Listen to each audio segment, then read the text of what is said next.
Halo semua para pencinta manhwa, kali ini Mimin akan melanjutkan cerita festival para pendekar. Cerita sebelumnya diakhiri dengan pertarungan Taesop melawan salah satu dari sang raksasa, yaitu putra tertua ketua Jin, dan berakhir dengan kekalahan mutlaknya. Sementara itu Daeho yang merasa bosan sedang mencoba menghibur dirinya dengan sebuah permainan. Akan tetapi tetap saja dirinya dipenuhi kebosanan, bahkan para anak buah Taesop tidak berada di tempat ini dan dia juga merasa iri pada Taesop karena dirinya saat ini pasti sedang menikmati pertarungannya. Namun kebosanannya seketika menghilang disebabkan aura yang mencekam di belakangnya menunjukkan seseorang sedang mengeluarkan aura permusuhan padanya. Tanpa basa-basi Daeho meminta orang itu untuk segera memulainya saja, karena dia juga sudah tampak tidak sabar.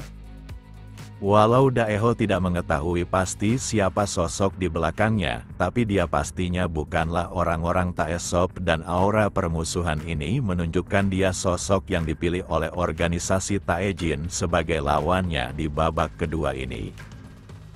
Lalu Daeho berbalik sambil melayangkan pemukul bisbol di tangannya sekuat tenaga ke arah sosok itu. Daeho benar-benar penasaran seberapa kuat lawannya kali ini, dan dia ingin segera menguji kehebatannya. Sementara itu di tempat lain terlihat Jaegol yang sedang menikmati malamnya dengan jamuan serta para pelayan cantik, dan dia sedikit terganggu akan raut wajah sosok di hadapannya yang tampak begitu kesal, padahal dirinya sudah tua dan sebaiknya menikmati hidup. Namun sosok ini tidak bisa bersantai, bahkan tubuhnya mendidih untuk menghajar para penyusup dalam festival para pendekar yang merusak kesucian untuk penghormatan kepada ketua Jin. Akibat campur tangan mereka yang merupakan prajurit elit yang dinamakan burung hantu, banyak peserta yang harus tereliminasi dengan cara yang tidak pantas. Maka dari itu sosok ini menduga jika petinggi kepolisian pasti memiliki rencana untuk mengganggu tatanan dunia bawah, dan jika berteman dengan Yongsik maka dia pasti akan menghancurkannya.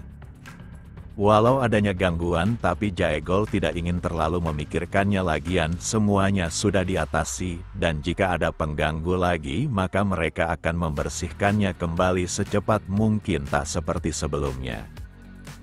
Dilihat dari cara kotor mereka yang menyusup, maka hal itu adalah misi yang mungkin saja tidak mendapatkan izin, dan jika publik mengetahuinya maka reputasi mereka juga akan buruk. Maka untuk sementara waktu para pihak keamanan pasti takkan bergerak.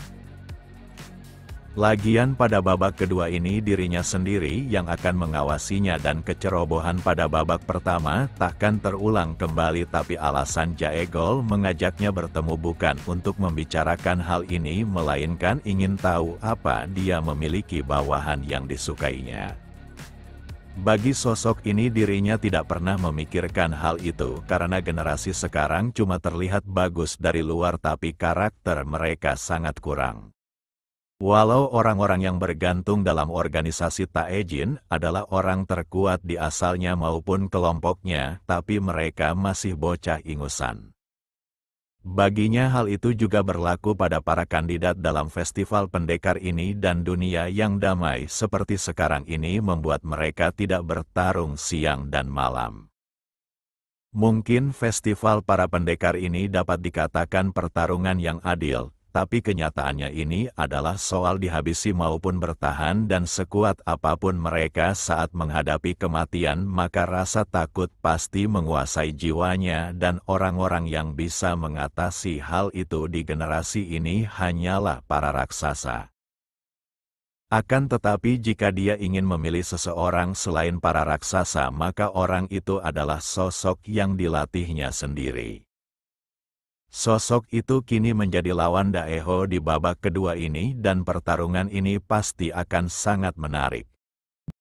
Para tetua dari organisasi Taejin merupakan pondasi yang menopang organisasi dan kelima raksasa merupakan pilar yang melanjutkan apa yang sudah ada.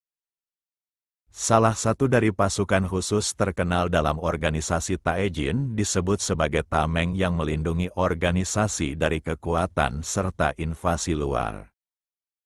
Karena itulah pemimpin dari pasukan khusus itu selalu mendahulukan kepentingan organisasi serta misinya dibandingkan memuaskan keinginannya. Sosok ini bernama Taka dan dia sudah sangat ingin bertarung sejak lama, tapi organisasi Taejin sudah berada di puncak dan tidak ada yang berani menyentuhnya sehingga dia menghabiskan hari-harinya dengan rasa bosan. Tapi sekarang setelah kematian Ketua Jin dan pada babak kedua ini Jaegol memperbolehkannya untuk melawan Daeho. Rantai yang selama ini telah menahan Taka telah terlepas dan dihancurkan. Maka dari itu dia berharap Daeho takkan mengecewakannya dan mereka harus saling menghabisi demi saling memuaskan satu sama lain. Daeho yang menganggap tantangan itu sangat menyenangkan langsung saja melayangkan tendangan miliknya tanpa ragu, tapi Taka berhasil menghindarinya dengan baik, bahkan sambil tertawa. Walau Taka sangat menginginkan pertarungan, tapi dia juga bukanlah orang yang ceroboh tanpa memahami musuhnya. Semua teknik serta gaya bertarung yang Daeho gunakan dalam babak pertama sudah dipelajarinya berkali-kali bahkan membuat simulasi cara melawannya. Menurut penilaiannya gerakan utama setiap kali Daeho menyerang berupa sebuah tendangan yang memanfaatkan jarak di antara musuhnya. Tendangan tengah datar itu biasanya melesat seperti peluru dengan mengincar perut lawan maupun kepala targetnya, tapi cara itu takkan berhasil lagi. Untuk mengatasi serangan tersebut, maka Taka hanya perlu bergerak cepat di sisi berbeda sambil mendaratkan tendangan samping miliknya.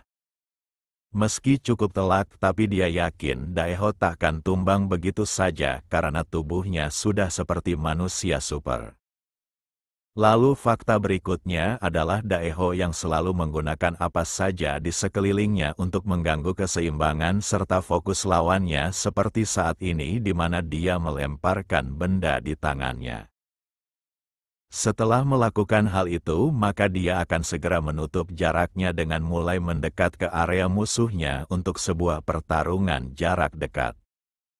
Jadi dia menyimpulkan cara untuk mengalahkan kebrutalan Daeho sangatlah sederhana di mana dia hanya perlu mengganggu ritme serangannya. Dengan cara itu maka dia bisa mengambil alih penuh pertarungan sambil menghajarnya sesuka hatinya. Pasca mendaratkan serangan maka dia harus segera menjaga jarak lagi dengan membuatnya mundur. Daeho benar-benar sangat kesal karena lawannya kali ini cukup menyebalkan di mana dia tidak memberinya kesempatan sama sekali bahkan memblokir serangan apa yang ingin dilakukannya sebelum serangan penuh dilancarkan. Selama ini Daeho telah melawan sosok kuat seperti Ilsun, tapi mereka berdua saling menghancurkan satu sama lain. Tapi lawannya kali ini seakan mengetahui bagaimana dirinya akan bergerak, sehingga mampu mengantisipasinya. Sambil tersenyum Daeho mengatakan jika Taka tampaknya seorang penguntit yang mempelajari cara bertarungnya. Taka hanya tertawa karena Daeho seakan mengetahui tentang dirinya dengan menebak hal konyol itu.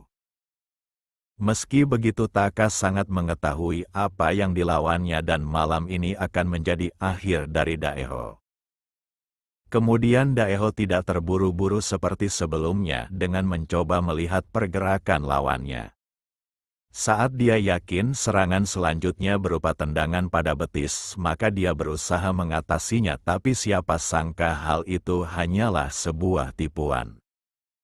Dengan tipuan itu, maka Daeho menjadi sasaran empuk untuk tinjunya.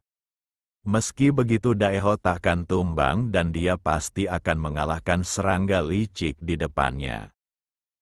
Fakta lain yang diketahui oleh Taka di mana kekuatan Daeho memiliki dua faktor utama. Yang pertama, alasan kenapa dia bisa jual beli pukulan dengan lawan yang lebih besar karena stamina serta otot super yang mendukungnya. Lalu yang kedua adalah alasan kenapa dia bertingkah seperti gorila yang kehilangan akalnya disebabkan sosoknya tak kenal takut tanpa keraguan walau harus melukai dirinya sendiri. Hal itu dapat menurunkan semangat tempur lawannya dan mereka pada akhirnya akan menjadi ceroboh. Namun Taka sudah mengetahui semuanya dan dia takkan panik dengan hanya perlu bertarung sesuai rencana. Pasca Daeho melancarkan serangan hebatnya maka pertahanan tubuhnya akan menurun dan saat itulah Taka akan kembali menyerangnya. Dalam pertarungan terdapat hal penting di mana seorang pendekar tidak boleh memiliki perasaan takut hingga mampu membuat keputusan terbaik. Taka mengakui jika Daeho adalah salah satu keberadaan yang pantas disebut monster, tapi bukan berarti dirinya tak terkalahkan. Dengan ini maka Taka dapat unggul dengan sempurna sambil menghajar Daeho. Semua serangan yang diberikan sudah direncanakan sehingga tak ada kesalahan di dalamnya. Tidak hanya mempelajari cara bertarung Daeho, tapi dia juga mengumpulkan data terkait kelemahan miliknya. Bagi Taka ini adalah metode terbaik untuk memenangkan pertarungan. Tinju milik Taka sangat kuat bahkan mampu melemparkan tubuh Daeho ke belakang. Meski begitu dia enggan tergeletak di sana untuk menjaga harga dirinya. Hanya saja lantai itu cukup licin sehingga menjaga keseimbangannya sangat sulit.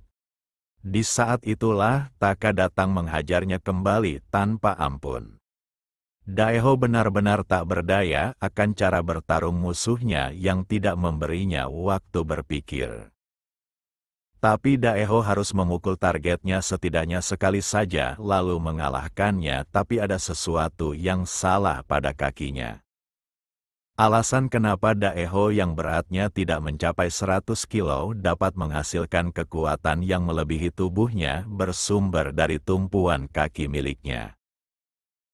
Dengan kombinasi kaki yang diikuti tubuh bagian bawahnya, maka Daeho seperti sebuah meriam.